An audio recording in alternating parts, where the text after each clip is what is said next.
የልብ ሐረግ ልብ አንጠልጣይ ጣፋጭ የፍቅር ታሪክ።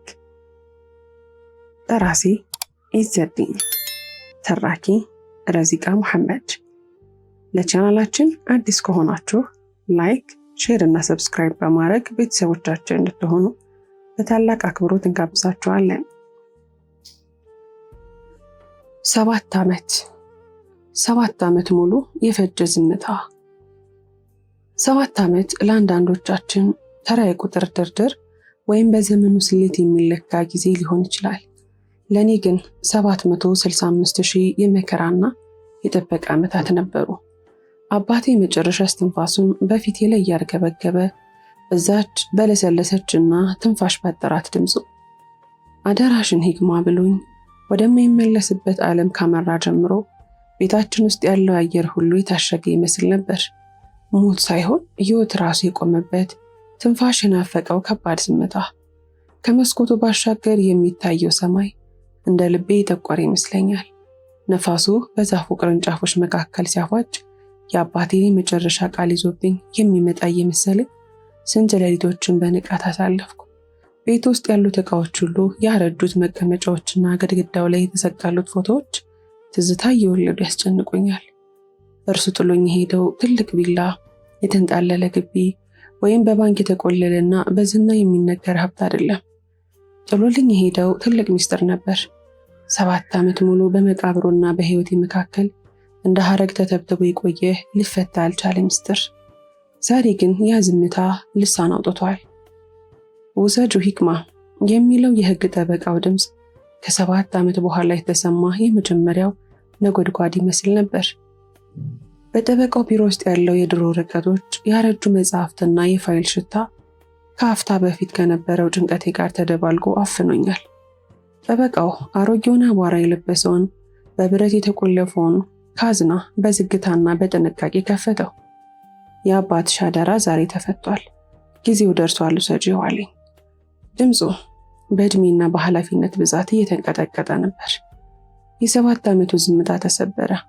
ያ የተቋረጠው የታሸገው ሚስጥሩ ይዞት የመጣው ስጦታ በጠረጴዛው ላይ ተቀመጠ። አንድ ትንሽ ያረጀ ግን እጅግ በጥንቃቄ የተቋጠረ የቆዳ ቦርሳ። ቦርሳው ከውጭ ምንም አይናገርም። የቆዳው ገጽታ በዘመን ብዛት አርጅቷል፣ ግን በውስጡ የያዘው ክብደት የ7 ዓመቱ ዝምታ ክብደት ነበር። በሚንቀጠቀጡት እጆቼ የቆዳውን ቦርሳ ነካሁት። ቆዳው ደርቋል፣ ልክ እንደ አባቴ እጆች። አባቴ ሚስጥር አልነገረኝም፣ ሐረግ ግን ሰፍቶልኛል። የልብ ሐረግ። ቦርሳውን ስከፍተው ግን የጠበቅኩት ወርቅና አልማዝ ወይም ደግሞ ውድ ሰነድ አልነበረም።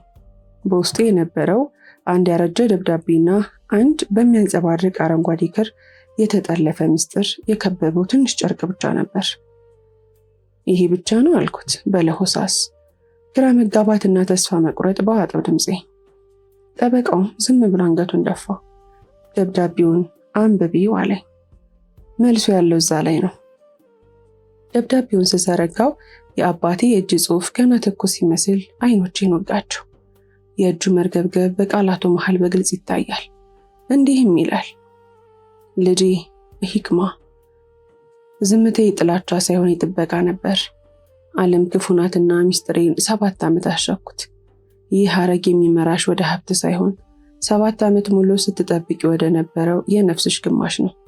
ሐላል ነፋሴ ነፍስ በንጹህ ልብ ውስጥ የሚለመልም ፍቅር ይጠብቅሻል። ሂጅና ፈልጊው፣ አደራሽንም ጠብቂ። ደነገጥኩ። ፍለጋ? ማን? የት? አባቴ በሞት አፋፍ ላይ ሆኖ የሰፋልኝ ይህ ሐረግ ወዴት ሊወስደኝ ይሆን? የደብዳቤውን ጠረን፣ የአባቴ ድሮ ሽታ ያውዳል። በዛች ቅጽበት ነበር ከቢሮው ውጪ በመስኮቱ ባሻገር አንድ ረዥም ጥላ ያለፈው። ረዥምና ቀጥ ያለ ቁመና፣ የሐላል ንፋስ ሽታ ያለው የንጹህ ልብ ትርታ የሚሰማው ሰው ቀስ ብሎ ወደ እኔ ዞር አለ። አይኖች ውስጥ 7 ዓመት የናፈቁትን ጥያቄና መልስ ተደበላልቆ ይታያል። ያ ጥላ ማን ነው? የአባቴ ሚስጥር ጋርስ ምን ግንኙነት አለው? የቢሮ መስታወት ላይ ያረፈው ጥላ ቀስ እያለ ወደ እኔ ሲጠጋ በቆምኩበት የ7 ዓመት ሽባ የሆንኩኝ መሰለኝ። ያ ጥላ ከ7 ዓመታት በፊት አባቴ በመጨረሻ እስትንፋሱ ሊነግረኝ የፈለገው ሚስጥር አካል እንደሆነ ልቤ በከባድ ምት አረጋገጠልኝ። ጠበቃው በዝግታ ከመቀመጫቸው ተነሱ። ፊታቸው ላይ የነበረው ጭንቀት በአክብሮትና በረጅሙ መተንፈስ ተተካ። ግባ ዩሱፍ፣ ሂክማም እየጠበቀችህ ነው አሉት።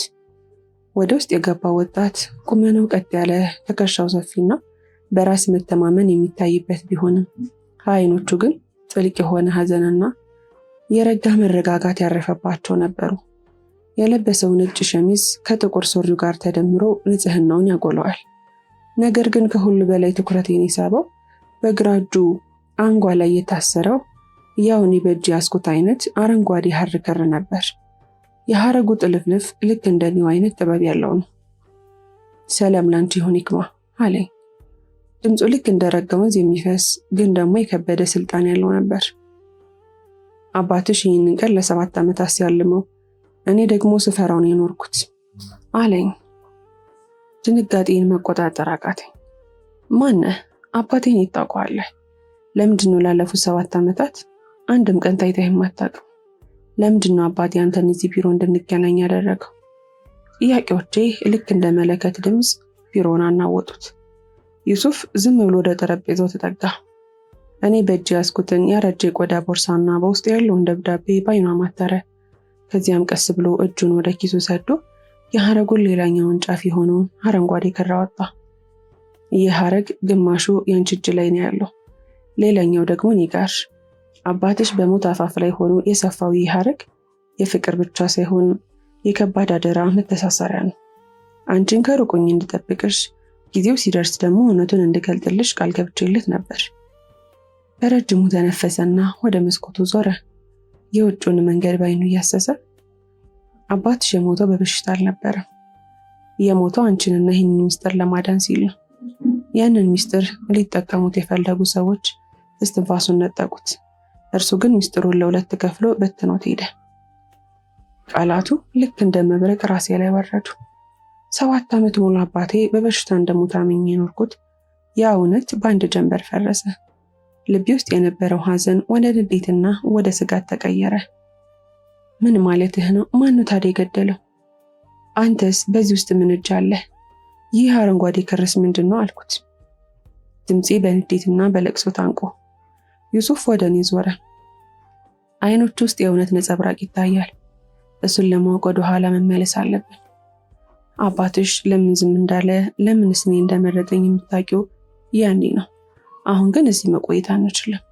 እዚህ መቆየት ለሁለታችንም ስጋት ነው። 7 ዓመት ሙሉ ሲፈልጉን የነበሩ ሰዎች አሁን መንቃታችንን አውቀዋል።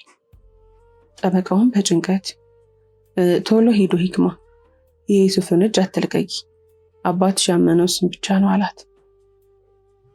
ዩሱፍ እጁን ዘረጋልኝ። ትመጫለሽ ወይስ 7 ዓመት የፈጀውን ዝምታ እንድታቀፍሽ መኖርን ትመርጫለሽ? በእጅ ያዝኩትን አረንጓዴ ሐረግ አየሁት። የአባቴ ሽታ ያለበት ደብዳቤ በእጅ ላይ ይንቀጠቀጣል። አደራውን ለመቀበልና እውነቱን ለማወቅ ልቤ ቢሸበርም ከዩሱፍ ጋር ለመሄድ ግን አንድ እርምጃ ወደፊት ተራመድኩ። ከቢሮው ወጠን ወደ መኪናው ስናመራ ከኋላችን አንድ ጥቁር መኪና በዝግታ ይከተለን እንደነበረ አላስተዋልኩም ነበር። በረከት በላይነህ እንዳለው በቀል ቀስ ብሎ የሚበስል ምግብ ነው። እኔና ዩሱፍ ግን ገና ወደ እሳት ውስጥ እየገባን ነበር። የመኪናው በር ሲዘጋ የሰማሁት ከኋላ ያለውን ዓለም በሙሉ የቆለፈብኝ መሰለኝ። ዩሱፍ በፍጥነት መሪውን አዙሮ መኪናውን ካቆመበት አስነሳው። ሞተሩ በዝግታ ሲያጓራ የልቤ ምትም ካለ ወትሮ ሲመታ እየተሰማኝ ነበር። ዩሱፍ ወዴት ነው የምንሄደው አልኩት። ድምፄ በመኪና ውስጥ ካለው ቀዝቃዛ አየር ጋር ተቀላቅሎ በመካከላችን ያለው ርቀትና የዩሱፍ አክብሮት የታከለበት ድምፁ ጥቂት የመረጋጋት ስሜት ሰጠኝ። ዩሱፍ ወደ እኔ አልዞረም። አይኖቹ በትኩረት የፊት ለፊቱን መንገድና የጎን መስታወትን ያያሉ። መጀመሪያ እነዚህ ሰዎች እይታ እንራቅ አለኝ። አባትሽ የሰጠኝ ትልቁ አደራ አንቺን በሰላም ማቆየት ነው። ድምፅ ውስጥ ያለው መረጋጋት የሚገርም ቢሆንም በመሪው ላይ ያረፉት እጆቹ ግን ውጥረት እንዳለባቸው ያስታውቃሉ። በመስታወቱ በኩል ወደ ኋላ ተመለከትኩ። ያ ጥቁር መኪና አሁንም በተወሰነ ርቀት ይከተለናል። ምንም አይነት ምልክት አይሰጥም፣ አይቀርበንም፣ አይርቀንም። ልክ ግን እንደ ጥላ ተጣብቆናል። ማናቸው እነሱ? አባቴን ለምን ገደሉት? ጥያቄ በለቅሶ ታንቆ ነበር ያወጣው። 7 ዓመት ሙሉ ታሟል ብዬ ሳለቅስ የኖርኩት ለካስ በሰዎች ነው የወደቀው። ዩሱፍ መኪናውን ወደ አንድ ጠባብ አቧራ መንገድ አጠፈውና ፍጥነቱን ጨመረ። አባትሽ ትልቅ የኢኮኖሚ ባለሙያ ብቻ አልነበረም ሂክማ። እርሱ የብዙዎቻችን ጭንብል ሊቀድ የሚችል ሚስጥር የደረሰበት ሰው ነበር። ያ ሚስጥር ደግሞ በእጃችን ባለው የአረንጓዴ ሐረግ እዛ ውስጥ ተደብቋል። ይህ ተራ ክር ሊመስልሽ ይችላል፣ ግን አይደለም አለ። ታዲያ ይህ ክር ምን ሊሰራ ይችላል አልኩት፣ በእጅ ያዝኩትን ሐር በስስት እያየሁ። ተራ ክር አይደለም አለ ዩሱፍ በዝግታ። አባትሽ በስራው አጋጣሚ የደረሰበትና በትልልቅ ባለስልጣናት የሚወራውን የሙስና መረብ የሚያጋልጥ የዲጂታል ቁልፍ መሸሸጊያ ነው። አባትሽ ይህንን ቁልፍ ለሁለት ከፍሎ አንዱን ላንቺ አንዱን ደግሞ ለእኔ ሰጠ። ድንጋጤ ከቁጥጥሬ ውጭ ሆነ። ለምን እኔ እኮ ተራ ዩኒቨርሲቲ ተማሪ ነኝ ዩሱፍ መኪናውን ድንገት ወደ ጫካው መንገድ አጠፈው። አባትሽ ያመነብሽ ብቸኛ ሰው አንቺ ስለሆንሽ ነው። ልጄ ለሐቅ አትደራደርም ይል ነበር። አሁን ግን እነዛ ሰዎች ቁልፉ እንደተገኘ አውቀዋል። የፈለጉት አንቺን ሳይሆን እጅሽ ላይ ያለውን ሐረግ ነው። ድንገት ከኋላችን የነበረው ጥቁር መኪና ፍጥነቱን ጨምሮ ተጠጋን። ዩሱፍ መሪውን በአይ ላይ ዞሮ አጥብቀሽ ያዢ አለኝ ድምፁን ከፍ አድርጎ። መኪናው በከፍተኛ ፍጥነት ሲሽከረከር ዩሱፍ በሙሉ ትኩረቱን መሪው ጋር እየታገለ መኪናውን ወደ ተረሳና ጥቅጥቅ ያለ ደን ውስጥ ወዳለ መንገድ አስገባሁ። እኔም በአላህ እየተማጸንኩ መቀመጫዬን አጥብቄ ያዝኩ። በመካከላችን የነበረው ርቀትና የሁኔታው አስገዳጅነት ቢኖርም ዩሱፍ ግን አሁንም ክብሬን በጠበቀ መልኩ ነበር የሚመራኝ። ጥቁሩ መኪና መንገዱን ስቶ ሲያልፈን ዩሱፍ መኪናውን በትልልቅ ዛፎች ጥላ ስር አቆመውና ሞተሩን አጠፈው። ዝምታም ሰፈነ፣ ከባድ ዝምታ። ዩሱፍ ወደ እኔ ዞረ። አይኖቹ ውስጥ 7 ዓመት የኖረ ናፍቆትና ጥበቃ ይታያል። አሁን ለጥቂት አመለጥናቸው ሂክማ፣ ግን ጉዟችን ገና አሁን ጀመረ። አደራውን ለመወጣት ዝግጁ ነሽ? በእጅ ያዝኩትን አረንጓዴ ሐረግ አየሁት። የአባቴን አደራና የዩሱፍን ትልቅ መረጋጋት በአንድ ላይ ያስተዋልኩ። ዝግጁ ነኝ አልኩት በቆራጥነት። መኪናው በዛፎች ጥላ ስር ቆሟል። የሞተሩ ድምፅ ሲጠፋ የጫካው ዝምታና የልቤ ትርታ ተፎካካሪ ሆኑ። ዩሱፍ መሪውን እንደያዘ ለጥቂት ሴኮንዶች ዝም አለ። ያ ዝምታው ግን ባዶ አልነበረም። ይልቁንም ቀጣዩን አደገኛ እርምጃ በብልሃት እያሰላ እንደሆነ ያስታውቃል። ዩሱፍ ወደ እኔ ሳይዞር በመስኮቱ በኩል አይኖችን አየ። አባትሽ ለአንቺ ካለው ፍቅር የተነሳ አንቺን ከጭንቀት ለመጠበቅ ብዙ ነገሮችን ደብቆሽ ነበር። ያ መጠለያ አባትሽ ለብቻው ሆኖ የሚጸልይበትና አደራዎቹን የሚያስቀምጥበት ስፍራ ነው። መጠለያ አልኩት በመገረም። አባቴ እኮ ከከተማው ቤት ውጭ ሌላ መጠለያ እንዳለው አላውቅም ነበር። መኪናው በዝግታ አስነስቶ ወደ ጫካው ጥልቅ ክፍል በሚወስድ አቧራማ መንገድ መንዳት ጀመረ። ለረጅም ሰዓታት በዝምታ ተጓዝን። በመካከላችን ያለው ርቀትና ዩሱፍ ለእኔ ያለው ጥልቅ አክብሮት በዚህ አስፈሪ ሁኔታ ውስጥ እንኳን ቢሆን የአባትነት ጥላ እንዳለኝ እንዲሰማኝ ያደረገኝ። በመጨረሻም በአሮጌ ዛፎች የተከበበና በድንጋይ የተገነባ አንድ ትንሽ ቤት ጋር ደረስን። ቤቱ ከሩቅ ሲታይ የተተወ ይመስላል። ዩሱፍ በሩን ከፍቶ ወደ ውስጥ እንድገባ በክብር መንገድ ሰጠኝ። ቤት ውስጥ ያለው የዕጣን ሽታና የመጽሐፍት ክምር የአባቴን ትዝታ ቀሰቀሰው። እዚህ ነው አለ ዩሱፍ። ይህ ቤት የአባትሽ የብቸኝነት ጊዜ ማሳለፊያ ነበር። እዚህ ነው ያንን አረንጓዴ ሐረግ የሰፋው። ወደ ክፍሉ መሃል ስገባ በትልቅ ጠረጴዛ ላይ የተቀመጠ አንድ አሮጌ ፎቶግራፍን አየሁ። ፎቶ የአባቴ ነበር፣ ነገር ግን አጠገቡ የቆመው ትንሽ ልጅ ትኩረቴን ስቦታል። ልጁ በእጁ አረንጓዴ ክር ይዟል። ዩሱፍ፣ ይህ አንተ ነህ አልኩት ወደ ፎቶ እየጠቆምኩ። ዩሱፍ ወደ እኔ ሳይጠጋ ከቆመበት ሆኖ ፎቶውን በረጅሙ ተመለከተው። አዎ፣ አባትሽ ከጎዳና አንስቶ ያሳደገኝና እውቀትን ያስተማረኝ በዚህ ቤት ውስጥ ነው። ለእኔ አባት ብቻ ሳይሆን የህይወቴ መመሪያ ነበር። ለዛ ነው ላንቺ ያለኝ አደራ ከነፍሴ በላይ የሆነ። ድንጋጤና አድናቆት ተቀላቀለብኝ። ዩሱፍ አባቴን እንዲህ በቅርበት ያውቀው ነበር? በዛ ስሜት ውስጥ ሳለሁም ግን ዩሱፍ በድንገት ቆመ። ጆሮውን ወደ በር አቅጣጫ ቆመው። ምንም ድምፅ አልነበረም፣ ግን የእርሱ ዝምታና የፊቱ መገረም አንድ አደጋ እንዳለ ነገረኝ። ሂክማ በዝግታ ወደዛኛው ክፍል ግቢ አለኝ በሹክሹክታ። ምንም ጩኸት ወይንም ተኩስ አልነበረም። ነገር ግን በበሩ ስር አንድ ነጭ ወረቀት በዝግታ ሲንሸራተት ገባ። ወረቀቱ ላይ የተጻፈው አጭር አረፍተ ነገር የሁለታችንን እስትንፋስ አቆመው። አረንጓዴው ሐረግ ብቻውን አይሰራም፣ የጎደለው ሚስጥር እኛ ጋር ነው ይላል። ዩሱፍ ወደ እኔ ዞረ። አይኖች ውስጥ ያለው ስጋት አሁን ወደ ትልቅ ግራ መጋባት ተቀይሯል። ይህንን ቦታ እኔና አባትሽ ብቻ ነበር የምናውቀው፣ አሳልፎ የሰጠን ሰው አለ። ዩሱፍ ምንድን የተጻፈበት አልኩት፣ ድምፄ በመፍራት የተንቀጠቀጠ። ዩሱፍ ወረቀቱን ደበቀው፣ ወደ እኔ አልዞረም። ምንም አይደለም ሂክማ፣ ዝም ብለሽ እዛኛው ክፍል ቆይ አለኝ። ድምፅ ውስጥ ግን ለመጀመሪያ ጊዜ ውሸት ያለበት መሰለኝ። ሂክማ አለ ዩሱፍ በመጨረሻ ወደ እኔ እየዞረ። አይኖቹ ውስጥ ትልቅ ሐዘን ይታያል። አባትሽ ከመሞቱ በፊት የሰጠኝ አንድ ጥብቅ ማስጠንቀቂያ ነበር። ሚስጥሩን የምታውቁት እናንተ ብቻ አይደላችሁም፣ በቅርብ ያለ ሰው ግን ከጠላት ላይሆን ይችላል ብሎኝ ነበር። ያኔ ትርጉሙ አልገባኝም ነበር። ምን ማለትህ ነው አልኩት። እኔን እየጠረጠርከኝ ነው? ዩሱፍ ፈገግ ለማለት ሞከረ፣ ግን አልሆነለት። አንቺን አይደለም ሂክማ፣ አንቺ እኮ ያደራው ግማሽ ነሽ። እኔ የምጠረጥረው ራሴ ነው። ወይስ አባትሽ ሌላ የደበቀው ሶስተኛ ሰው አለ?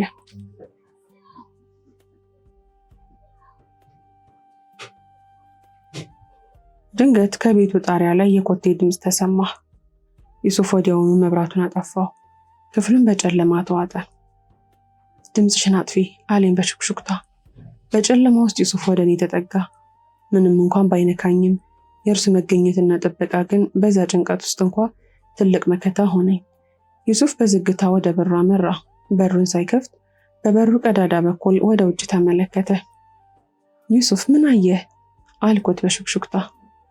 ማንም የለም አለ በግርምት። ግን በሩ ላይ አንድ ነገር ተቀምጧል። በሩ ደጃፍ ላይ የተቀመጠው ነገር አባቴ ሁልጊዜ የሚጠቀምበትና የመጨረሻው እስትንፋሱ ላይ እጁ ላይ የነበረው የብር የጣት ቀለበት ነበር። ዩሱፍ ቀለበቱን አንስቶ ሲያየው በውስጡ የተቀረጸውን ጽሑፍ ተመለከተ። ይህ ሊሆን አይችልም አለ። ምንድን ነው ስለው፣ ቀለበቱ ላይ የተቀረጸው ለሶስተኛው አደራ የሚል ጽሑፍ ነው አለ ዩሱፍ፣ ድምፁ አሁንም እየተንቀጠቀጠ። አባትሽ የሞተ አይመስለኝም የሚለው አረፍተ ነገር ከአንደበት ወጣ። ላለፉት 7 ዓመታት በልቤ ውስጥ የገነባሁትን የሐዘን ግንብ በአንድ ጀንበር ናደው። በድንጋጤና በግራ መጋባት መሃል ሁኜ ዩሱፍን አየሁት። እርሱ ግን ያንን የብር ቀለበት በብርሃን እያገላበጠ በጥልቅ ሐሳብ ውስጥ ሰምጧል። ምን ማለት ነው ዩሱፍ? በገዛ እጄ እኮ ነው የቀበርኩት። ድምፄ በከፍተኛ ድንጋጤ እየተንቀጠቀጠ ነው።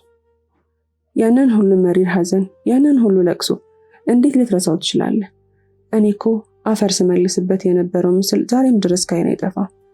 ዱዓ እያደረኩኝ የሸኘሁት አባቴ ዛሬ በሕይወት አለ ስትለኝ እንዴት ላምንህ እችላለሁ? ዩሱፍ ቀና ብሎ አየኝ። አይኖቹ ውስጥ ትልቅ የሆነ ሐዘንና ጥርጣሬ ተቀላቅሏል። አውቃለሁ ሂክማ፣ አላህ ሰብሩን ይስጥሽ። ግን ይህ ቀለበት አባትሽ ሳይሞት አንድ ቀን ቀደም ብሎ የጠፋውና ማንም ያላገኘው ነበር።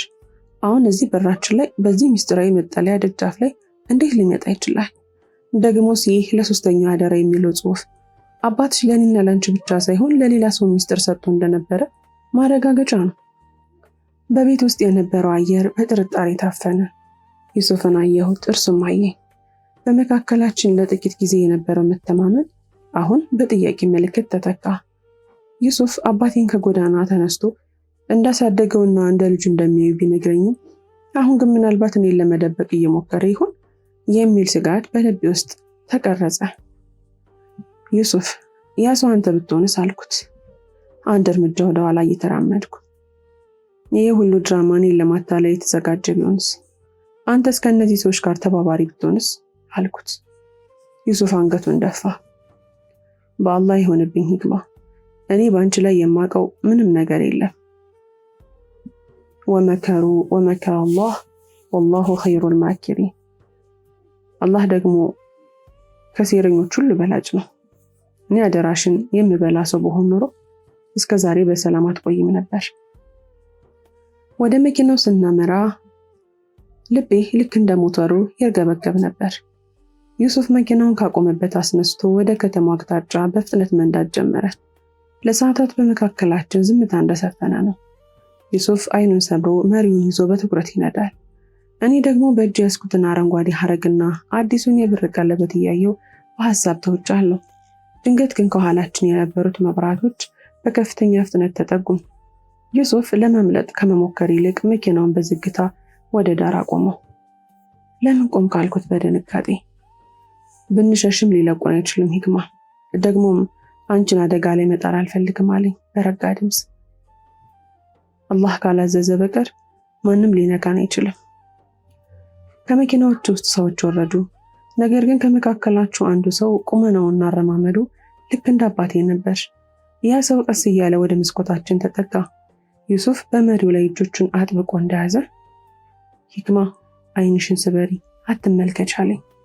ያ ጥላ መስኮቱን በዝግታ ሲያንኳኳ በጣቱ ላይ ያለው የብር ቀለበት አየሁት። በሩ ሲከፈትና ያ ሰው ማንነቱን ሲገልጥ የ7 ዓመት ጉዞ የተጓዝኩኝ መሰለኝ።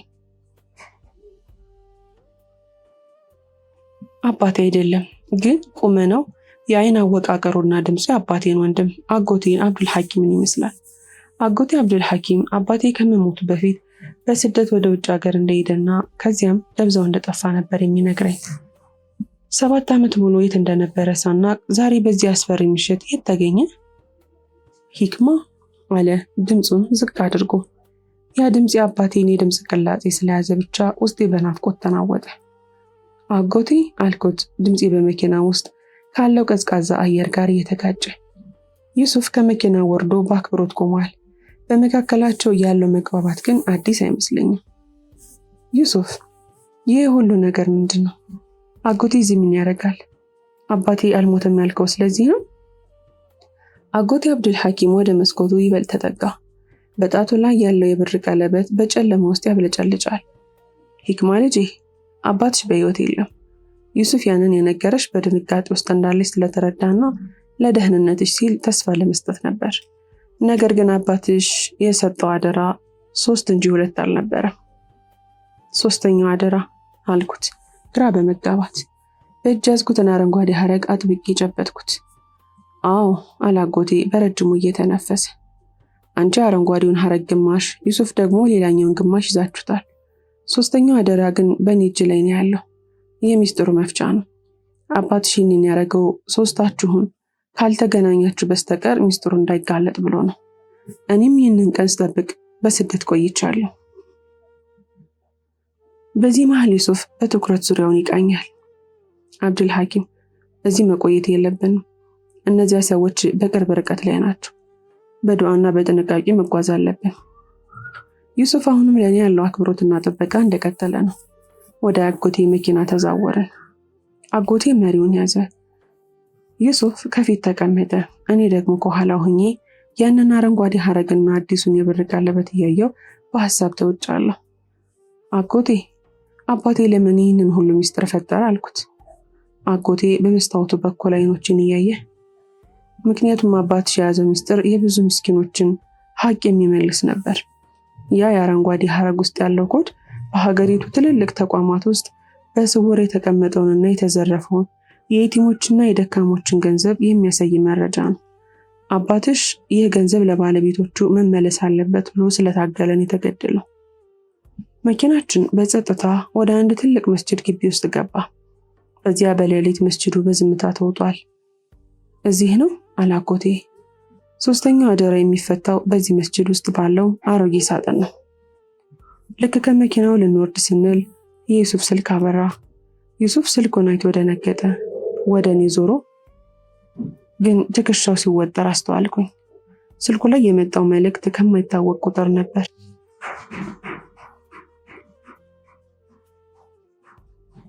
ዩሱፍ አጎቷን አትመኑ፣ አረንጓዴውን ሐረግ እንዳይቀበሉ የሚል ነበር። ዩሱፍ ወደ አጎቴ አብዱል ከሪም ዞረ። አጎቴ ደግሞ ሂክማ ያንን ሐረግ ስጭኝ፣ ሚስጥሩን እንፍታው እያለ እጁን ዘረጋልኝ።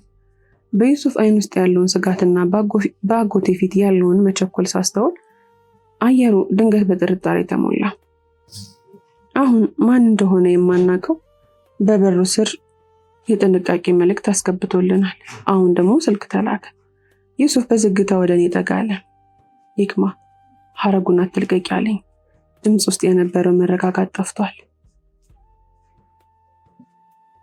ዩሱፍ ምን እያልክ ነው? አጎቴ እኮ ነው አልኩት። ድምፄ በግራ መጋባት እየተቆራረጠ።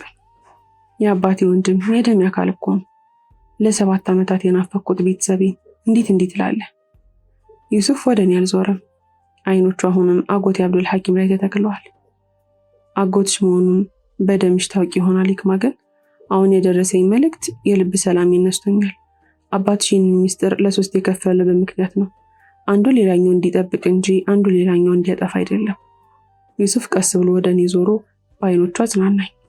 እናንተ ያመናችሁ ሆይ አጥፊ ሰው ወሬ ይዞላችሁ ቢመጣ እውነቱን አጣሩ የሚለውን የጌታችንን ቃል አትርሺ።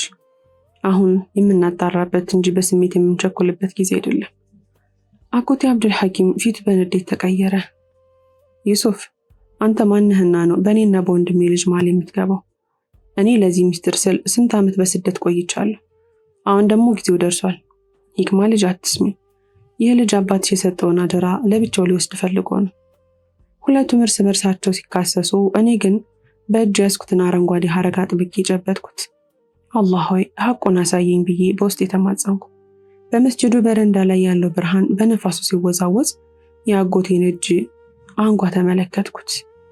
በትኩረት ሳይ አባቴ ከመሞቱ በፊት በወረቀት ላይ የሳለውን ይህንን ምልክት ያየሽበትን ሰው በፍጹም እንዳታምኚ፣ እርሱ ወዳጅ መስሎ የመጣ ጠላት ነው ያለኝን ሚስጥራዊ የጥቁር ንቅሳት በአጎቴ አንጓ ላይ ተመለከትኩ። ደሜ በሰውነቴ ውስጥ ይቀዘቅዝ ታወቀኝ። አጎቴ አብዱል ሐኪም በዲኑ ጠንካራና እንዲህ አይነት ነገሮችን የሚያወግዝ ሰው ነበር። ታዲያ ይህ ሰው ማን ነው? በእውነት አጎቴ ነው ወይስ በምስል የተመሳሰለብኝ ሰይጣን? ዩሱፍ አልኩኝ፣ ድምፄ እየተንቀጠቀጠ። ምልክቱ እጁ ላይ አለ። ዩሱፍ ሁኔታውን ወዲያውን ተረዳ። አጎቴ ነኝ የሚለው ሰው እጁን ወደ ኪሱ ሲሰድ ዩሱፍ በቅጽበት እጄን ያዘኝ። ሂክማ ወደ መስጅድ ውስጥ ግቢና በሩን ዝጊ። ምንም ቢፈጠር አትውጪ፣ አደራሽን አጥብቀሽ ያዢው አለኝ። አንተስ ዩሱፍ ብቻህን እንዴት ትጋፈጠዋለህ አልኩት። እንባዬን በዓይኖቼ ላይ እየመጣ እኔ ለአደራው ስል ቆሜያለሁ፣ ባላህ ጥበቃ ስር ነኝ አለኝና ወደ መስጅዱ በረንዳ ገፋኝ። ዩሱፍ ያንን አስመሳይ ሰው ለመጋፈጥ ሲቆም እኔ ወደ መስጅዱ ውስጠኛ ክፍል ወጥኩኝ። በሩን ከውስጥ ቆልፌ በመስኮት በኩል ስመለከት ሌሎች ሰዎች ከጨለማ ውስጥ ወጡ። ዩሱፍ ብቻውን ተከበበ። ዩሱፍ ሐረጉን ጋር ነው፣ ሂድ አምልጥ፣ አትጎዳ ብዬ በለሆሳስ ጮህኩኝ። ዩሱፍ ግን አልሸሸም። ያ ፈገግታው የሰላም እንጂ ፍርሃት አልነበረም። ሂክማ በሚህራቡ በኩል ሚስጥራዊ መውጫ አለ፣ እዚያ ሷሊ ይጠብቅሻል። ሐረጉን ይዘሽ ሂጂ፣ እኔ ለዚህ ቀን ተዘጋጅቻለሁ አለኝ። ያ አስመሳይ ሰው ዩሱፍን በኃይል ሲመታውና ዩሱፍ መሬት ላይ ሲወድቅ አየሁት። ልቤ ተሰነጠቀ። ዩሱፍ ራሱን አሳልፎ የሰጠው እኔ እንድተርፍና የአባቴ አደራ ለቤተሰቦቹ እንዲደርስ ነው። በሚህረቡ በኩል ባለችው ጠባብ በር ስወጣ አንድ ረጅም ጥላ ከፊቴ ቆሞ አገኘሁት። ሂክማ አትፍሪ፣ እኔ ሷሊህ ነኝ አለኝ። ድምፅ ውስጥ የአባቴን ወዳጅነት አገኘሁ። ነገር ግን ከበስተጀርባዬ ዩሱፍን የመጨረሻ ጩኸት ስሰማ ህይወቴ ሙሉ በሙሉ የቆመ መሰለኝ። ሰውየው በዝግታ ወደ እኔ ዞረ። የባትሪ ብርሃን በፊቱ ላይ ሲያርፍ ግን ያየሁት ነገር ክው አረገኝ። አባቴ አይደለም፣ ግን አባቴን የሚመስል ልብስ የለበሰ በእጁ ደግሞ ልክ እንደ ዩሱፍ ያንን የአረንጓዴ ሐረግ ግማሽ የያዘ ወጣት ነበር። ፊቱ ላይ ያለው መረጋጋትና የዓይኖቹ ብርሃን አንድ ሰላማዊ ነገር እንዳለ ይመሰክራሉ። ሂክማ አትፍሪ አለኝ። ድምፁ ረጋ ያለና የሚታመን ቢሆንም በውስጡ ግን የማይነበብ ሚስጥር አለው። እኔ ሷሊህ ነኝ፣ ዩሱፍ መልእክት የላከልኝ እኔ ነበርኩ። የአጎትሽ ነኝ የሚለው ሰው የአባትሽ ገዳዮች የላኩት ተኩላ ነው። አባትሽ ይህ ቀን እንደሚመጣ ያውቅ ስለነበረ ሚስጥሩ በ3 ከፍሎ ለታማኝ ሰዎች ሰጠው። በመስጅድ ውስጥ የጩኸትና የግርግር ድምፅ ይሰማል። ዩሱፍን እየደበደቡት እንደሆነ ታወቀኝ። ዩሱፍን ሊገሉት ነው?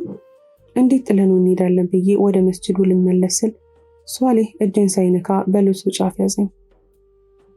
አይሆንም ሂክማ፣ ዩሱፍ ራሱን የሰዋ ይህ ሚስጥር እንዳይጠፋ ነው። አሁን ጊዜ የለንም አለኝና በጠባብ የጭቃ መንገዶች ውስጥ እየመራኝ ጉዟችንን ቀጠልን። ከሷሊ ጋር በጨለማው ስንጓዝ አይኖቼ ግን ወደ ኋላ ይመለከታሉ። ዩሱፍ ያለኔ ሲል ደሙን ያፈሰሰው ወጣት በልቤ ውስጥ የማይጠፋ ትዝታ ጥሎ አልፏል። ከጥቂት ሰዓታት በፊት የማላውቀው ሰው አሁን ላይ ግን ህይወቴን የሰጠሁት ያልተሰማኝ። ፍቅር ማለት ለካ በአካል መተዋወቅ ሳይሆን በነፍስ መግባባትና ለሌላው መኖር እንጂ ስለ ራስ ማሰብ አይደለም። አላህ ወይ ዩሱፍን ጠብቅልኝ ብዬ በውስጥ የተማጸንኩኝ። ሷሊ ወደ አንዲት ትንሽዬና የተደበቀች በመጽሐፍት የታጨቀች ቤት አመራኝ።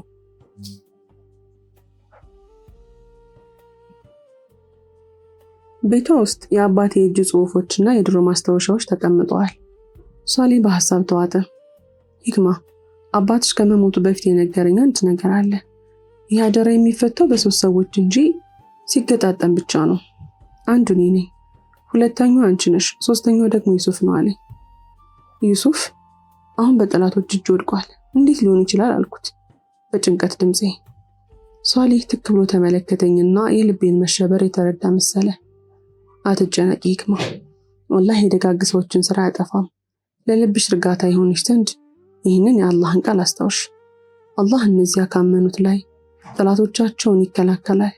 አላህ ከሃዲንና ከዳተኛን ሁሉ አይወድምና። ዩሱፍንም የሚጠብቀው እርሱ ነው። አሁን ትልቁ ስራችን ዩሱፍ የታሰረበትን ቦታ መፈለግና ማዳን ነው። ሚስጥሩም ሆነ ህይወታችን የተሳሰረው በእርሱ እጅ ነውና። በዛች ጠባብ ቤት ውስጥ ቁጭ ብዬ ሳለው ስለ ዩሱፍ ማሰብ አላቆምኩም። በኢስላማዊ ስነ ምግባር የታጀበው ትውውቃችን አሁን ደግሞ ጥልቅ ናፍቆትና ጭንቀት እያሳደገ መጥቷል። የቤቱ በር በኃይል ሲንኳኳ የልብ ምቴ የቆመ መሰለኝ። በጨለማ ውስጥ የሷሊህን ትንፋሽ ሰማለሁ። እርሱም እንደኔው ተደብቋል። ሷሊህ ትንፋሹም ረጅሙን ተነፈሰና በዝግታ ተነስቶ በሩን ከፈተው። ወደ ውስጥ የገባው ሰው የቆሰለና የደከመ ነበር።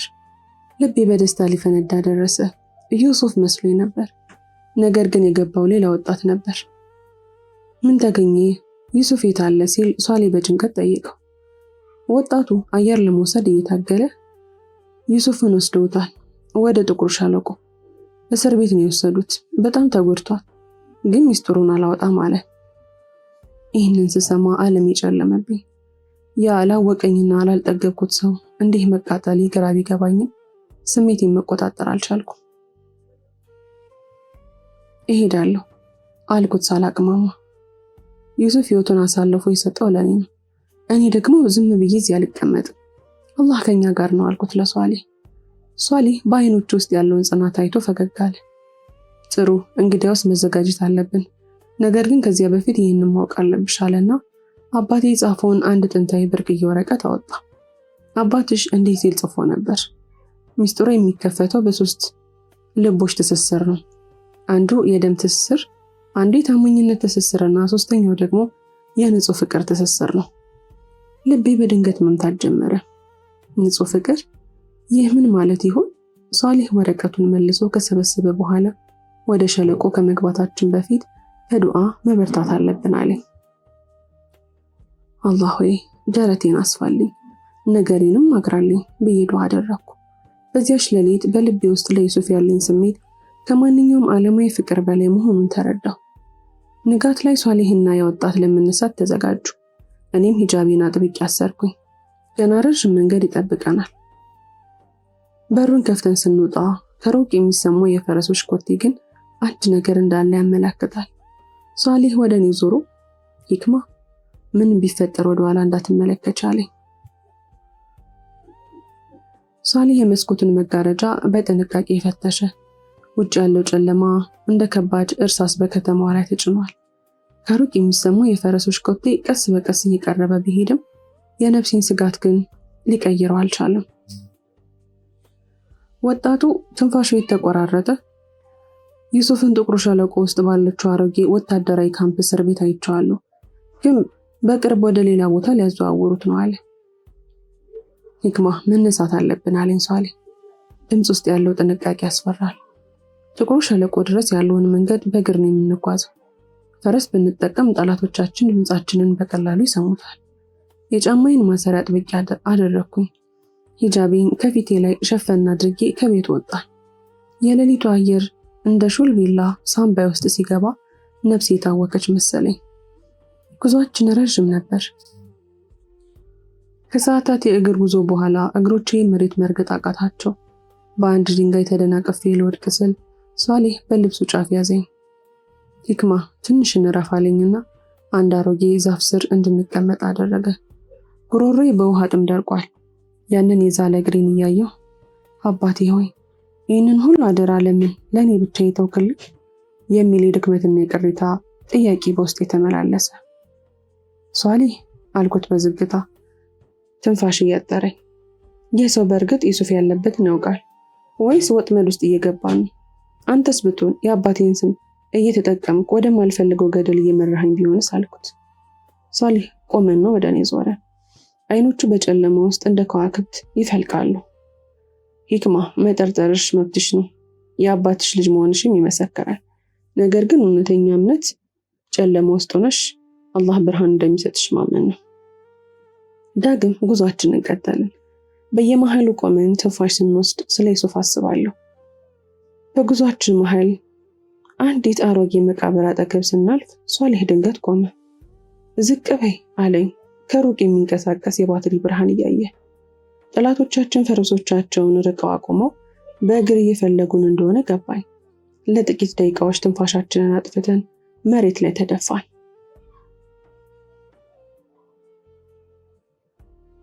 ንጋቱ ሊቀድ ሲል ከሩቅ ጭጋጋማ ጥቁር ሸለቆ መታየት ጀመረ። ቦታው ዛፍና ቅጠል የሌለበት ጥቁር ድንጋዮች ብቻ የሞሉበት አስፈሪ ስፍራ ነው። ሷሊህ ግን ወደ ሸለቆ ከመግባታችን በፊት ወደ አንዲት ትንሽዬ ጎጆ መራኝ። ወደ ጎጆዋ ስንገባ ምንም አይነት መብራት አልነበረም። በጨለማ ውስጥ የዕጣንና የድሮ መጽሐፍት ሽታ አፍንጫዬን መታው። አንዲት አይነ ስውር አሮጊት እናት ጥግ ላይ ተቀምጠው እጃቸው ተስቢህ ይቆጥራል። ድምጻችንን ሲሰሙ ሂክማ መጣሽ? የአባትሽ ሽታ አብሮሽ አላሉ። ተነገድኩ። በዛ ጭላንጭል ላይ ባለ ብርሃን ውስጥ ስሜን እንዴት ሊያውቁ ቻሉ? አባቴ ከመሞቱ በፊት በጆሮዬ የነገረኝ ሚስጥራዊ ቃልስ እንዴት አወቁ? ዩሱፍ የታሰረበት ካምፕስ በስተጀርባ በኩል በሚገኘው ሚስጥራዊ መንገድ ለመግባት የሚያስችል የበር ቁልፍ ያለው እዚህ ጎጆ ውስጥ እንደሆነ ነገሩኝ። ነገር ግን ቁልፉን ለማግኘት አንድ ትልቅ ዋጋ መክፈል ነበረብኝ። ያ ዋጋ ደግሞ አባቴ ለማንም እንዳትናገሪ ብሎ በጆሮዬ የነገራትን የመጨረሻ ሚስጥራዊ ቃል ለሷሊህና ለእነዚህ ሰዎች አሳልፎ መስጠት ነበር። ሷሊህን ማመን እችላለሁ የሚለው ጥያቄ በልቤ ውስጥ እንደገና ተቀሰቀሰ። የአባቴ ሚስጥር ወይስ የዩሱፍ ሕይወት? ምርጫው እጅግ ከባድ ነበር። አሮጊቷና ተስቢሃቸውን እያገላበጡ ውሳኔው የልጅነትሽ ሳይሆን የጽናትሽ ነው ያሉኝ ንግግር በጆሮዬ ውስጥ እንደ ነጎድጓድ ያስተጋባል። በጎጆ ውስጥ ያለው የኩራዝ ብርሃን እየመነመነ ሄዶ በከፊል ጨለማ ጥሎናል። ሷሊህ ትኩር ብሎ ይመለከተኛል። እይታ ውስጥ እመኝኝ የሚል ጥሪ ይሁን ወይም ወደማልመለስበት ገደል የሚገፋኝ አደጋ መለየት አልቻልኩ። ክፍል ውስጥ ያለው የዕጣን ሽታ አሁን እንደ መቃብር ሽታ እየከበደኝ ነው። አባቴ ከመሞቱ በፊት በጆሮዬ የነገረኝ ቃል በአእምሮዬ ውስጥ አቃጨለ። አደራውን ማፍረስ ሳይሆን አደራውን ማዳን እንደሆነ ግን ተሰማኝ። ቃሉን ባልናገር ዩሱፍ ይሞታል። ዩሱፍ ከሞተ ደግሞ አባቴ ሊጠብቁ የፈለገው ትልቅ ዓላማ አብሮ ይቀበራል። ሷሊህ አልኩት፣ ድምፄ እየተንቀጠቀጠ። ይህንን ቃል የምናገረው አንተን ስላመንኩ ሳይሆን ዩሱፍ ለከፈለው መስዋዕትነት ያለኝን ክብር በማሰብ ነው። ቃሉ አልአሚን ታማኝ የሚል ነው አልኩት በዝቅተኛ ተንፋሽ። ቃሉን ተናግሬ ስጨርስ ከከንፈሬ የወጣው ንግግር ዩሱፍን የሚያድን ቁልፍ ሳይሆን አባቴን የከዳውበት ጩቤ ሆኖ ተሰማኝ። አሮጊቷና ተስቢሃቸውን አቆሙ። ፊታቸው ላይ ቀጭን ፈገግታ ታየ። አባትሽ ትክክል ነበር። ቃሉን የምትናገሪው ለሰው ብለሽ ሳይሆን ለፍትህ ብለሽ መሆኑን ያውቅ ነበር አሉ። ከዚያም ከጎናቸው ካለው አሮጌና አቧራ ከለበሰ ሳጥን ውስጥ አንድ ትንሽ ዝገት ያለው ቁልፍ አወጡ።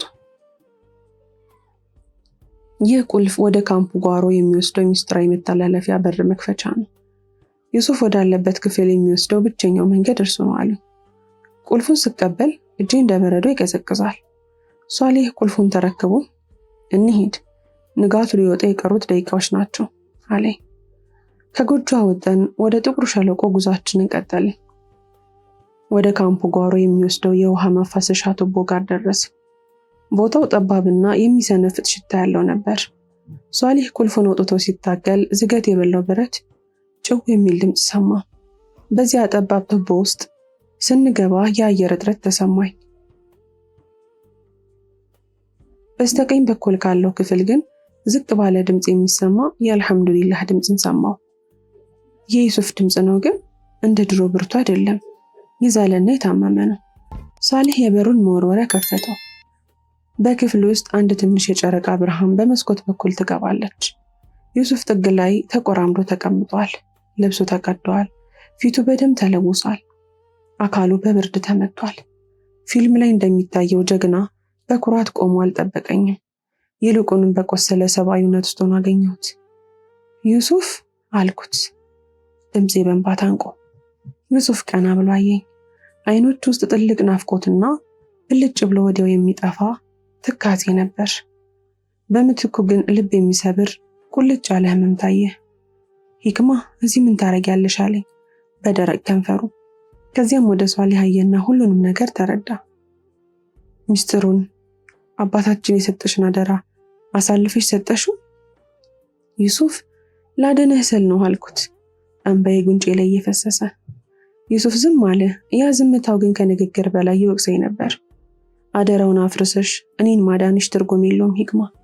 እኔ የታሰርኩት ያ ሚስጥር እንዳይወጣ ነበር። ድንገት ሷሊህ ከኋላዬ ሳቀ። ያ የድል አድራጊነት ሳቅ ሳይሆን የጭካኔ ነበር። አሁን ሁለታችሁም እጄ ላይ ናችሁ አለ። ሷሊህ ቁልፉን ይዞ ወደ እስር ቤቱ ግድግዳ ጥግ አመራና አንድ ድንጋይ ገፋው። በዚያ ድንጋይ ውስጥ አባቴ የደበቀው ሌላ ሚስጥር መኖሩን ሷሊህ ቀድሞ ያውቅ ነበር። ቁልፉ ለካ የበሩ ብቻ ሳይሆን የዛ ሚስጥራዊ ቦታም ጭምር ነበር። ሷሊህ እኛን ለማዳን ሳይሆን አባቴ የደበቀውን ሰነድ በእጁ ለማስገባት ነበር የተጠቀመበት። ሷሊህ ሚስጥሩን ይዞ ሊወጣ ሲል ከውጭ ብዙ ወታደሮች ኮቴና የባትሪ ብርሃን ታየ። ሷሊህ ለካስ እኛን ከማዳን ይልቅ እኛን ለጠላቶቻችን አሳልፎ ሰጥቶ እርሱ ግን ሚስጥሩን ይዞ ለማምለጥ ከጠላቶቻችን ጋር ተስማምቶ ነበር። ክህደት ብሎ ዩሱፍ ጮኸ። ሷሊህ እኛን በዚያው ክፍል ውስጥ ዘግቶብን ሊያመልጥ ሲሞክር ካምፑ በወታደሮች ተከበበ። በአንድ በኩል የሷሊህ ክህደት፣ በሌላ በኩል የወታደሮቹ ጥቃት። በዚያች ጠባብ ክፍል ውስጥ እኔና የቆሰለው ዩሱፍ ብቻችንን ቀረን። ዩሱፍ በእጁን ባይን ጠረገልኝና አይዞሽ አላህ ከኛ ጋር ነው አለኝ። ፊልም ላይ ቢሆን ያመልጡ ነበር። በእውነተኛ ታሪክ ግን ሞትና ክህደት በደጃችን ላይ ቆመዋል። ከውጭ የሚሰማው የወታደሮች ጩኸትና የፈረሶች ኮቴ እየቀረበ መጣ። ክህደት ብሎ ዩሱፍ በድጋሚ ጮኸ። ግን ድምፁ በክፍሉ ግድግዳዎች ተመቶ ተመለሰ። ዩሱፍ ግድግዳውን ተደግፎ ተቀምጧል። ትንፋሹ በጭንቅ ይሰማል። በክፍል ውስጥ ያለው የጨረቃ ብርሃን በዩሱፍ የቆሰለ ፊት ላይ ሲያርፍ የፈጸምኩት ስህተት ምን ያህል ከባድ እንደሆነ ገባኝ። ዩሱፍን ለማዳን ብዬ አባቴን ከዳሁ። አሁን ግን ዩሱፍም አልዳንም፣ አባቴም ተከዳ። ሂክማ ያለኝ ድምፁ እንደታነቀ። ሷሊህ ሚስጥሩን ብቻ አይደለም የወሰደው፣ በውስጥሽ የነበረውን ጥንካሬ ጭምር ነው። አትዘኝ፣ አላህ ለሁሉም ነገር ሰበብ አለው። እንባዬን መቆጣጠር አልቻልኩም። እንዲህ ያለውን የመከራ ዝምታ መቻል ነው። ድንገት ከበሩ በስተጀርባ ጸጥ ያለ ኮቴ ሰማሁ። ሷሊህ የተመለሰ መስሎኝ ልቤ ሊቆም ደረሰ። ነገር ግን በበሩ ቀዳዳ በኩል ያየሁት መልእክተኛው ወጣት ነበር። ሷሊህ እርሱንም ጭምር ጥሎት እንደጠፋ በፊቱ ላይ ካለው ድንጋጤ ተረዳው። ሷሊህ ከወታደሮቹ ጋር ለመገናኘት ርቆ እስኪሄድ ድረስ ተደብቆ እንደጠበቀ ያስታውቃል። ወጣቱ የተንቀጠቀጠ መወርወሪያውን አነሳው። ቶሎ በሉ! ወታደሮቹ ሷሊህ በሰጣቸው የተሳሳተ መረጃ ወደ ምስራቁ ገደል ሄደዋል፣ ግን መመለሳቸው አይቀርም ማለት። ወደ ውጭ ስንወጣ ቀዝቃዛው የሌሊት አየር ፊታችንን መታው። እያንዳንዱ እርምጃው የስቃይ እስትንፋስ ይሰማ ነበር። ሂክማ እኔን እዚህ ትተሽኝ ሂጂ አለ ዩሱፍ እግሮቹ እየተዝረከረኩ። ዝም በል ዩሱፍ አልኩት በትከሻው ስር ገብቼ እየደገፍኩት። የልብሱ እርጥበትና የደሙ ሽታ ከኔ ጋር ተዋሃደ። በዚያ ጨለማ ሸለቆ ውስጥ በጭቃና በድንጋይ ላይ እየተንሸራተትን ከወታደሮቹ የባትሪ ብርሃን እየተሸሸግን ተጓዝን። ዩሱፍ በስቃይ ጥርሱን ነክሶ ይከተለኛል። ወደ አሮጊቷ እናት ጎጆ ስንቃረብ ንጋቱ እየቀደደ ነበር። ሷሊህ አልነበረም። ሚስጥሩን ይዞ ወደ ጨለማው መጥፋቱን ሲረዳ በውስጥ ያለው ቁጭት እንደገና ገረሸ። አሮጊቷ እናት በበራቸው ላይ ቆሞ ይጠብቁን ነበር። ፊታቸው ላይ ያለው ሐዘን ሷሊህ መክዳቱን ቀድሞ ያወቁ ይመስሉ ነበር። ዩሱፍን በአሮጌው አልጋው ላይ ስናሳርፈው ትንፋሹ ተቆራረጠ። አሮጊቷ እናት ቁስሉን በጨው ውሃ እያጠቡልኝ ሷሊህ የወሰደውን ሰነድ የአባትሽ ቢሆንም የሰነዱ ትክክለኛ ትርጉም ያለው ግን በአንቺ ልብ ውስጥ ነው ይክማ አሉ። ዩሱፍ አይኖቹም በጭንቀት ከፍቶ አየኝ። ቃላቶቹ የተቆራረጡ ሰነዱ ስምሽን አለና ትንፋሽ አጣረው። ምን ማለት ነው ዩሱፍ አልኩት በድንጋጤ። ሰነድ ውስጥ ያለው ስም የአባትሽ አይደለም፣ ጠላቶቻችን የሚፈልጉት አንቺን ነው አለኝ። ትንፋሹን ለመሰብሰብ እየታገለ ያኔ ገባኝ። ሷሊህ የገዳኝ እኔን ብቻ ሳይሆን ጠላቶቻችንን ወደ እኔ እንዲመጡ መንገዱን አመቻችቷል። አደጋው አሁንም አልተገታም። ይልቁንም እውነተኛው አደን ገና አሁን ተጀመረ።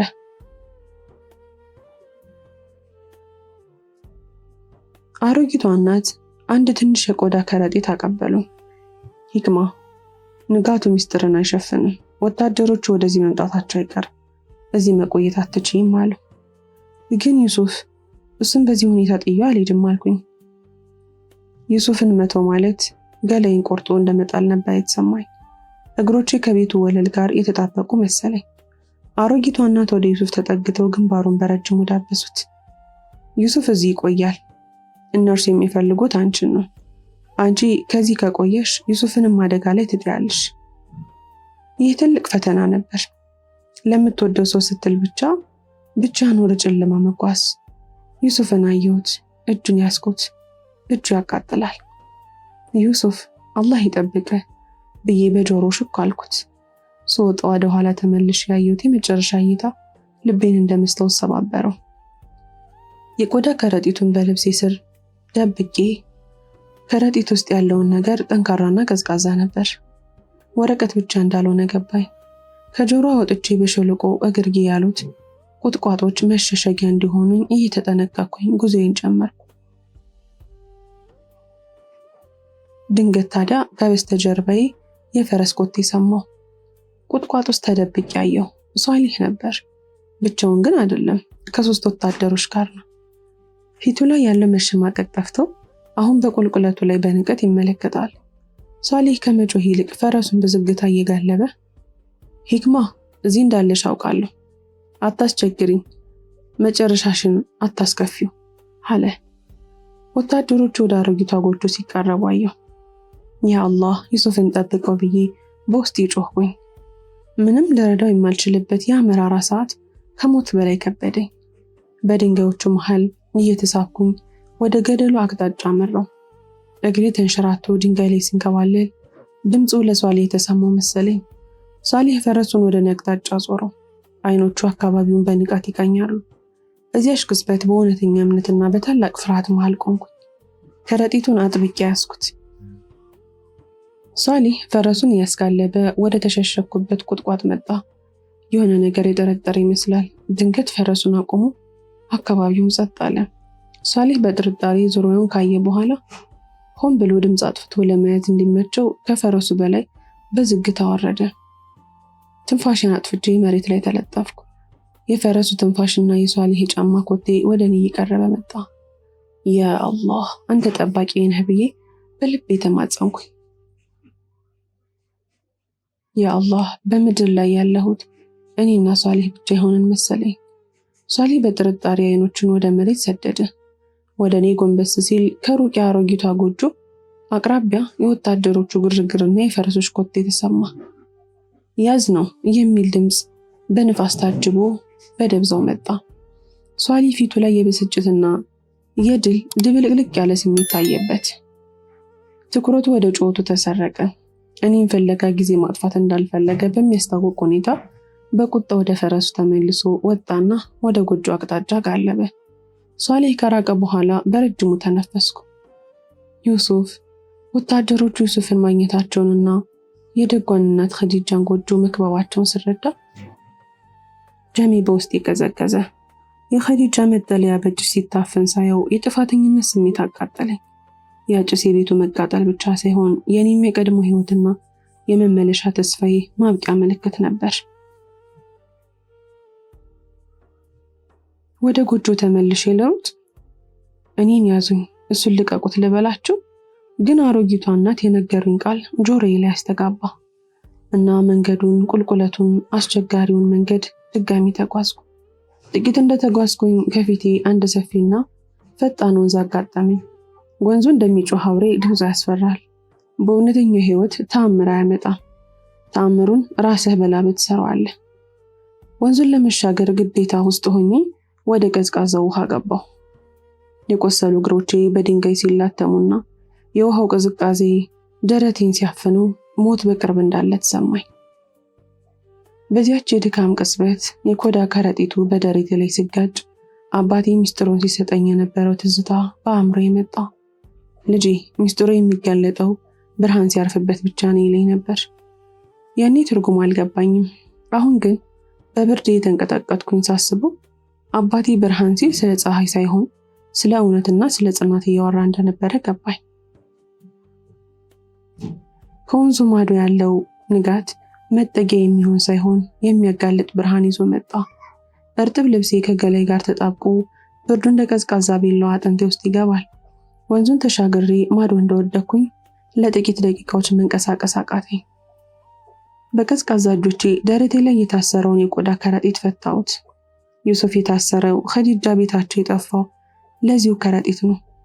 አባቴ በብርሃን የሚነበበው ሲልኝ የነበረውን ቃል አስታውሼ በውስጥ ያለውን ወረቀት አወጣሁት። ነገር ግን ወረቀቱ ባዶ ነበር። ነጭና ምንም ጽሑፍ የሌለበት ባዶ ወረቀት። በዚያች ቅጽበት ዓለሙ በላይ ላይ የዞረ መሰለኝ። ያ አላህ፣ ለዚህ ነው የለፋሁት ብዬ በዝቅተኛ ድምፅ አጉተመተምኩ። በፀሐዩ ሙቀትና በጨረሩ ብርሃን መሃል በወረቀቱ ላይ ጥቃቅንና ቀጫጭን ምልክቶች መታየት ጀመሩ። የአባቴ እጅ ጽሑፍ። ነገር ግን ጽሑፉ ወዲያው የሚገባ አልነበረም። ስሞች፣ ቁጥሮችና መስመሮች ብቻ ናቸው።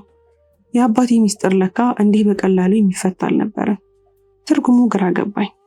በድንጋጤ ቆምኩና ወደ ቁጥቋጦ ለመሸሸግ ሞከርኩ። ነገር ግን እርጥብ ልብሴ በክብደቱ የተነሳ ደከመኝ። ኢክማ፣ አለ ሰውየው። ሷሊህ ነህ ብዬ በጭንቀት ጮህኩ። ለመሸሽ በሞክርም ሰውነት ያልታዘዝ አለኝ። ሰውየው ከፈረሱ ወረደና ወደ እኔ ተጠጋ። አይደለሁም አለና አንድ አሮጌ ብር ቀለበት አሳየኝ። የአባቴ ቀለበት ነበር። አባቴ ለአደም ለኸዲጃ ልጅ የሰጠው የመተማመኛ ምልክት። አደም መሆኑን ባውቅም በልቤ ውስጥ ያለው ጥርጣሬ ግን አልጠፋም። ሷሊህ ቀለበቱን ከአባቴ ነጥቆ ለአደም ሰጡት ቢሆንስ? እውነተኛ ህይወት እርዳታ ሲመጣ ሁልጊዜ በንቃት መታየት አለበት። ዩሱፍ ያንቺን መጥፋት ተመልክቷል አለ አደም ዙሪያውን በንቃት የተከታተለ። ሷሊህ ትኩረቱን ዩሱፍ ላይ ሲያደርግ እኔ ማዶ ተሻገሬ እንድጠብቅሽ ትዕዛዝ ደርሶኝ ነው። አሁን ግን መሄድ አለብን። ወደማውቀው ስቃይ መመለስ ወይም ወደማላውቀው ሰው እጅ መግባት። መንገዱ ገና ረዥም ነው ሂክማ። ዩሱፍ የታሰረው አንቺ እንድትደርሺ ነው። አሁን ካለቀሽ የመስዋዕትነቱን ዋጋ ታጭዋለሽ። ተነሽ አለኝ። በረጅሙ ተነፈስኩ። ቆዳ ከረጢቱን መልሼ ደረቴ ላጥብቄ ያሰርኩት። ንጋቱ አሁን ሙሉ በሙሉ ወጥቷል። ብርሃኑ ወረቀቱን እንደገለጠው ሁሉ የኔንም ህይወት እየገለጠው ነው። አደምን ተከትዬ ወደማላውቀው ጫካ ስገባ ወደ ኋላ ዞር ብያየሁ። ሸለቆ፣ ዩሱፍና ትላንትናዬን እዚያው ቀሩ። አሁን ያስኩት ወረቀት ብቻ ሳይሆን ትርጉሙን የማላውቀው የአባቴ አደራና ገና ለገና ያልተከፈለ የዩሱፍ መስዋዕትነት ነው። በሸለቆ ማዶ አየሩ በጭስ ሲታወጅ ሷሊህ በቆሰለውና በታሰረው ዩሱፍ ፊት ላይ ቆሟል። የዩሱፍ ልብስ በደም ተለውሷል፣ ግን አይኖቹ አሁንም እንደ ንስር ጥርት ያሉ ናቸው።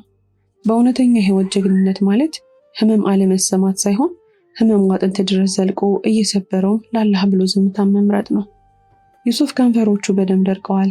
ትንፋሹ ሲቆራረጥ ደረቱ እንደ ከባድ ድንጋይ ይከብደዋል። ዩሱፍ ህመሙን ለመቋቋም ጥርሱን አፋጨ። በደረቁ ከንፈሮች ውስጥ ያ አላህ የሚል ዝቅተኛ ድምፅ ብቻ ይሰማል። ነፍሱ ከአካሉ ጋር የምትታገል ትመስላለች። ሷሊህ አለ በከባድ ትንፋሽ፣ ደሙ መሬቱ ላይ እየተንጠባጠበ። አንተ የምትፈልገው ወረቀት ለእኔ ክብሬ ነው፣ ለአንተ ግን ሰንሰለትህ ነው። አንተ እኔን እያሰቃየኝ ይመስልሃል፣ ነገር ግን እኔ ነፃ ነኝ። አንተ ግን የገዛ ስልጣንህና የገዛ ፍርሃት እስረኛ ነህ። ሷሊህ በቁጣ ዩሱፍን የቆሰለ ትከሻ በከባድ ጫማው ረገጠው። ዩሱፍ ከህመሙ ብዛት አይኖቹ ተከደኑ፣ ግን አንዲትም የጩኸት ቃል ካፉ አልወጣች። ያ ዝምታ ሷሊህን እንደ እሳት አቃጠለው።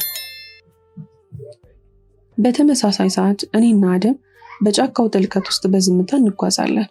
ንፋሱ በዛፎች መሃል ሲያልፉ የሚፈጥረው ድምፅ እንደ ዩሱፍ ሲቃ ይሰማኛል።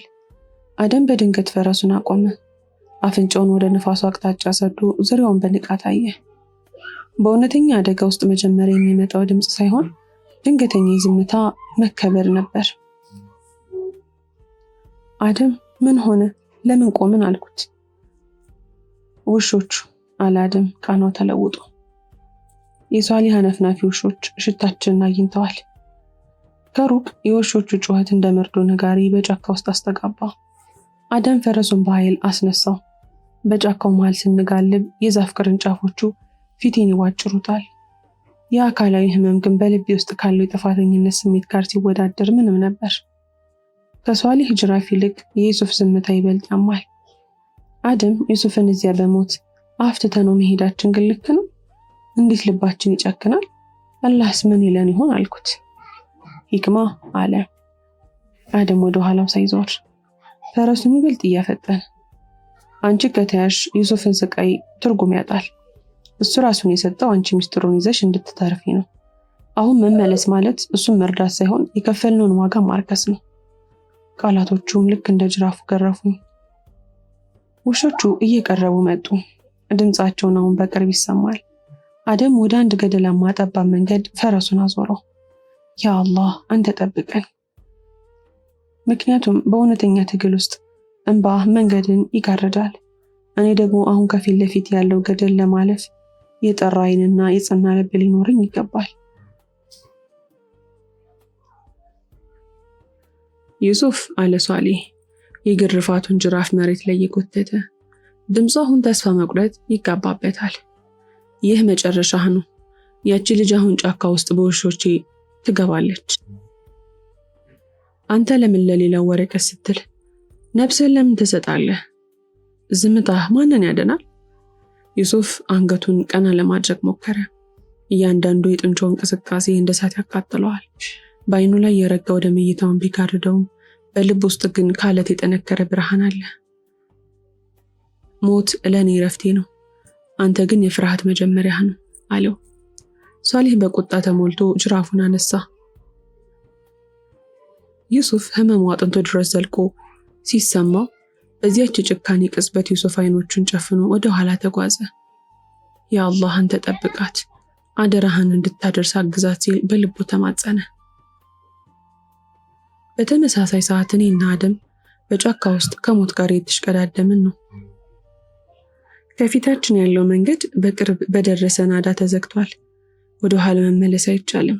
ወደፊት መሄድ ደግሞ ገደል ነው። ወረጂ አለ አደም በጩኸት። ከፈረሱ ላይ ወርጄ መሬት ላይ ወደቅኩ። እርጥቡ መሬት እጆቼን አሟሸሻቸው። የዛፉ ቅርንጫፎች ፊቴንና እጆቼን ሲያቧጭሩ የሚሰማኝ የሚፋጅ ህመም ከውስጤ ካለው ስብራት ጋር ሲወዳደር ምንም ነበር። አደም የፈረሱን ልጓም ለቀቀውና ወደ እኔ መጣ። አይኖቹ ውስጥ ፍርሃት፣ ድካምና ትልቅ ሐዘን አለ። ሂክማ አሁን በግርጌው በኩል ባለው ጠባብ ዋሻ ውስጥ ማለፍ አለብን። በእርጥብ መሬት ላይ የተንፏቀቅን ወደ ዋሻው ስንገባ የውሾቹ ትንፋሽ ከጀርባችን ይሰማኝ ነበር። በዋሻው ውስጥ ጥቂት እንደተጓዝን አደም በድንገት ቆመ። ሂክማ አንድ ነገር ልነግርሽ ይገባል አለ። ድምፁ እየተንቀጠቀጠ ነበር። ዩሱፍ ይህንን መንገድ የመረጠው ለምን ይመስልሻል? እሱ እዚህ የቀረው አንቺን ለማዳን ብቻ አይደለም። ሷሊህ አንቺን መፈለጉን ትቶ እሱ ላይ እንዲያተኩርና ጊዜ እንዲሰጠን ነው። ዩሱፍ አሁን የመጨረሻው እስትንፋስ ላይ ሊሆን ይችላል። እንዲህ ሲል ልቤ ሊቆም ደረሰ። አይሆንም፣ ዩሱፍ አይሞትም ብዬ ጮህኩ። ግን ድምፄ በዋሻው ግድግዳ ላይ ተመቶ ወደ እኔ ተመለሰ። ያ ድምፅ ራሱ የዩሱፍን ስቃይ የሚገልጽ መሰለኝ። አሁን ማልቀሻ ጊዜ አይደለም አለ አደም። እጁ ሲንቀጠቀጥ ይሰማኛል። የሰማያዊ መንገድ መዳረሻ እዚህ ዋሻ መጨረሻ ላይ ነው። እዚያ መድረስ አለብን። ከዋሻው ወጥተን ቁልቁለቱን ስናይ ከሩቅ የሚታየው የሰማያዊ መስጊድ ጉልላት በደመናው መሃል መጥቶ ወደ ተስፋ ምልክት በራ። ነገር ግን በመስጊዱና በእኛ መካከል ያለው ሜዳ በሷሌህ ወታደሮች የተከበበ ነው።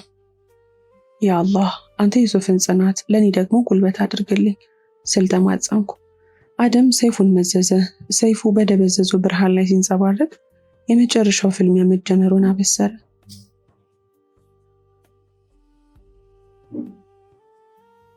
አደም ሰይፉን መዘዘ። ሰይፉ በእጁ ላይ ሲንቀጠቀጥ አየሁት። ይህ ፍርሃት ሳይሆን የሰው ልጅ ከነፍሱ ጋር የሚያደርገው የመጨረሻ ትግል ምልክት ነው። ሂክማ አለ አደም አይኖቹን ወደ መስጊዱ ጉልላት እንደሰቀለ። ይህንን ሜዳ የምናቋርጠው በጉልበታችን ሳይሆን በኢማናችን ነው። እኔ መንገዱን እከፍትልሻለሁ፣ አንቺ ግን አንድም ቀን ወደ ኋላ እንዳታይ። ዩሱፍ የከፈለው ዋጋ መጨረሻው አንቺ እጅ ላይ ነው። አደም በረጅሙ ተንፍሶ የፈረሱን ልጓም አጥብቆ በመያዝ ወደ ወታደሮቹ መሃል በረረ። የብረትና የብረት ግጭት፣ የሰውና የፈረስ ጩኸት አየሩን ሞላው። በጆሮዬ ላይ ግን የዩሱፍ ድምፅ ያቃጭላል። ሂጅ አደራሽን። እያንዳንዱ እርምጃ ለዩሱፍ የሚደረግ ዱዓ ይመስል ነበር። በተመሳሳይ ሰዓት በሸለቆ ግርጌ ዩሱፍ የመጨረሻውን የህይወት ጠርዝ ላይ ቆሞ ነበር። ሷሌህ ሽጉጡን አውጥቶ በዩሱፍ ግንባር ላይ ደቀነው። ዩሱፍ መሬት ላይ ወደቀ። በዙሪያ ያለውን ጩኸትና የብረት ድምፅ አልሰማም። ሰማዩ በድንገት ዝም ያለ መሰለው። እኔም የመስጊዱ ደጃፍ ላይ ደረስኩ።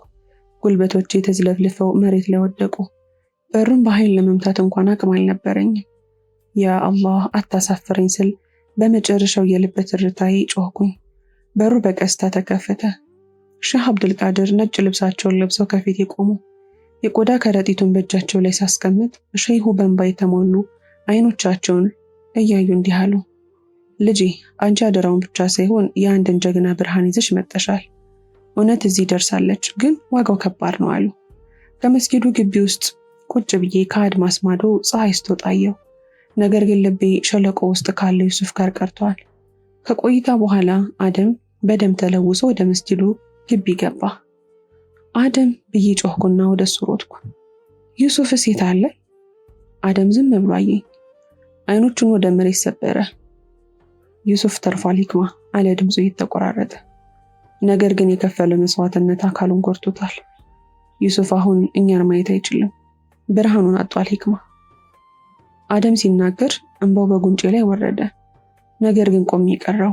ዩሱፍ ለእኔ ሲል ራሱን ለጨለማ አሳልፎ ሰጥ። በመስጊዱ ግቢ ውስጥ ያለው ፀሐይ ደማቅ ቢሆንም የኔ ዓለም ግን በዩሱፍ መጨለም ውስጥ በዝምታ አለቀሰች።